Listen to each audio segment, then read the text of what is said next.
You know, I remember when Obama got up in front of the country and he was gaslighting us. He would say, let me be clear. Our opponents will try and tell you there's something wrong, but everything I'm doing is completely normal, like fundamentally transforming America. Let me be clear. And that phrase, let me be clear, was a signal to all rational people that Obama was about ready to muddy the waters, spew deception, propaganda, and plain lies to pull the wool over the eyes of Democrat voters and give the biased press plausible deniability for knowingly pushing his garbage, never challenging it. The Democrats pushing rhetoric over reality. That's the focus of today's preamble. The Democrats claim we conservatives are lying when we say that they wish to control every facet of American life.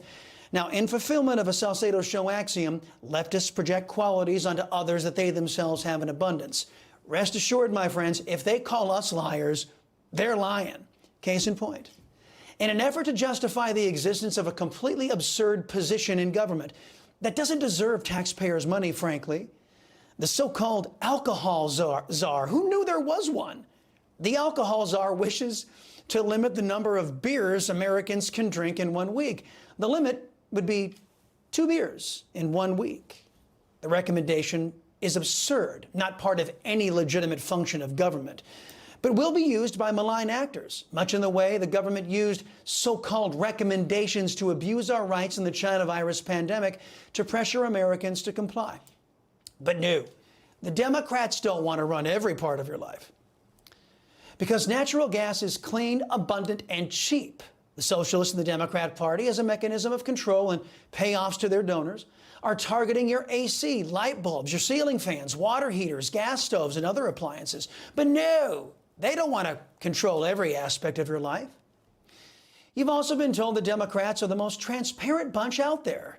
They claim they always level with the American people. Joe Biden said he'd have the most transparent, open relationship with the press. Of course, he's been the most secluded.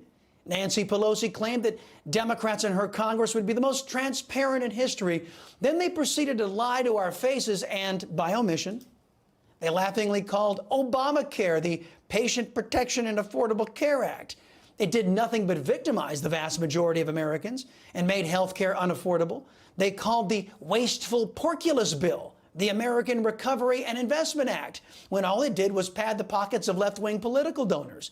It wasted millions and did very little to improve the lives of our people, something Obama, after he wasted all of our money, had to admit. I'm sure that when you implemented the Recovery Act, your staff briefed you on many of the challenges of the permitting process and the impact on putting Americans back to work. And that's exactly what we see in American business as well. Shovel-ready was not as shovel-ready as we expected. But the Recovery Act was just the beginning of big government's lies to put our people on the hook for unpayable debt, to make the rich richer, and put our fiscal house in jeopardy of collapse. Democrats claim nobody is above the law, while their compromised agencies target the Democrats' political enemies. The FBI is illegally targeting an entire religion, Catholics. The leftists in government claim that there was only one office in Richmond, Virginia that was guilty, only for us to learn that the targeting of Catholics by the FBI spanned the entire country in multiple offices.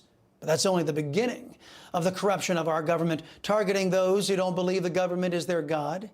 In a disrespectful and crassly worded article from the News Corp-owned New York Post, author Olivia Land mocked a former cop turned Lutheran pastor who showed up to his booking in Georgia's corrupt Fulton County wearing his religious clothing.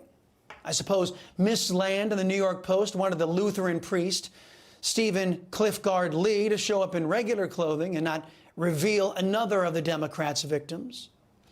Let's not forget the Biden regime is also suing people for complying with the law and not going along with the regime in breaking the law. Elon Musk is actually being harassed by the Department of Justice for hiring only American citizens and not hiring the Democrats' illegal aliens. And the press is helping to cover up the harm from the Democrats' illegal immigration campaign. I'm going to pick on the fake news Columbus Dispatch here, but you should all know the vast majority of the press tried to bury the information about a school bus accident that was caused by a driver who had no license. A child died in that crash. But the press actively tried to hide the fact that the responsible party is an illegal alien. They try to cover for Democrats and make sure our people never connect the dots. In this case, the fact the child would still be alive today if Democrats had not allowed illegal aliens to flow into our nation unrestricted. The dedicated Democrats in the press are aided by a backstabbing and malign government that is also hiding facts from our people, facts that show the level of harm they are doing to us.